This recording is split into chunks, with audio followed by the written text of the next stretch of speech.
So I'm getting ready for our trip, and I'm making a ton. I don't know if you guys can see all the meat in here. I'm making a ton of jerky. I like jerky. My wife likes jerky. So I am going to be making a ton of it. So the first thing I'm going to do is I'm going to end up trimming this up right here. You can see this right here. It's this silver skin. I call it silver skin. I don't know what it's some sort of connective tissue. So I like to take that off because when that dries, just like when you cook it on a stove or on the grill, it gets really chewy.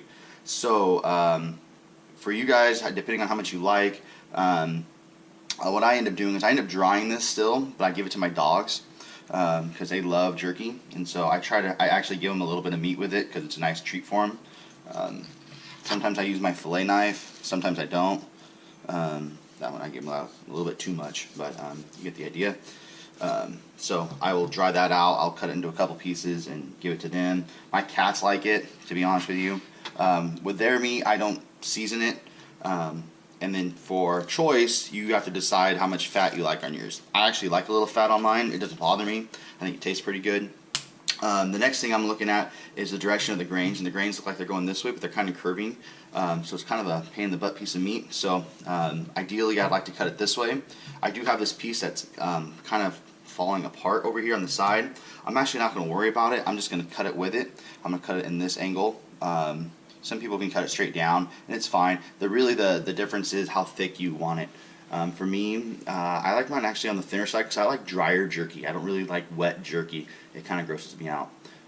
So I'm going to be cutting it all this way, and then I have 2 more of these just like this to do. And then from there, basically, I'll be seasoning both sides and drying it and choose a temperature I like. Is anywhere honestly between 90 and 120 degrees, and the reason is because I want it to be like how I make jerky, which is typically with a string and I hang it in the kitchen, but for time's sake I like to use the dehydrator. Set straight down if you want, just like that. I like, and she also likes the thinner pieces, so that one's kind of a thicker piece, which is fine because most of this I'm going to be taking with me. But from here you have kind of a straight edge. I'm following the grain as best as I can. It's actually a little bit easier when you freeze these for a little while, and that way it holds its shape while you're cutting it. I do see a little silver skin over here that I'll get to eventually. I can cut this off real quick. It's also nice when you have a fillet knife with you, but I've actually already packed my fillet knife because I don't plan on doing any other fishing until I get there. But so I'll cut that piece off, and that'll be jerky for the dogs as well. So I'm going to cut these in this way, just like that, and you'll see you get about anywhere from 1/8 of an inch to 1/4 of an inch. I like mostly 1/8 of an inch, and I'll just let it dry a little bit longer. So from here, from this stage, I'll lay these out, and I'll actually lay them on the racks, and I'll season both sides pretty heavily with salt and pepper, and that's really all I use, salt and pepper. And you'll see that it actually doesn't take that long. So the reason behind, the little science behind this, was our ancestors and the Indians, they would preserve meat with salt, of course. Now, people say, well, do they just use pepper for flavor? And part of it's flavor, but really they hang it, each piece. So you would take the piece right here, you'd put a hole with a string through it, and then you'd hang these pieces like this. You'd have, tons of pieces. That way you could preserve the meat. Well, the pepper keeps the flies away. So pepper keeps the flies away, and the salt cures the meat. So next step is I'll season both sides of these. Then I'll take my blank one, I'll put it on top, because there is a top and bottom to this.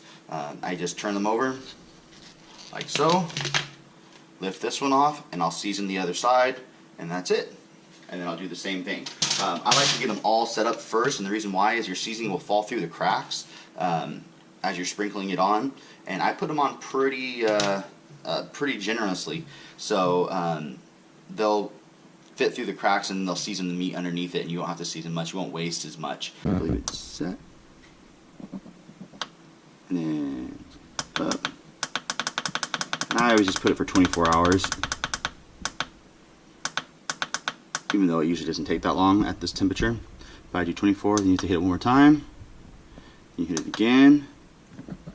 It's actually not flashing like it looks like in the screen. It's just the screen. And then start. That's it. You can see that I'm at about 115 degrees right here. I don't know if you guys can see that or not.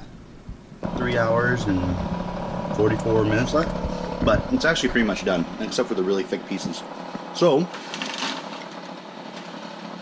here is tray 1. Pretty much, there's a little bit more. You can see that. You can see how much they shrink. So basically, for every 3 pounds of meat, you're going to get 1 pound of jerky. So it shrinks by that much. So 3 down. My cat loves jerky, by the way, and she follows me wherever it goes as long as I have it. She's kind of like a puppy. So you can see that's kind of the ending result here, guys.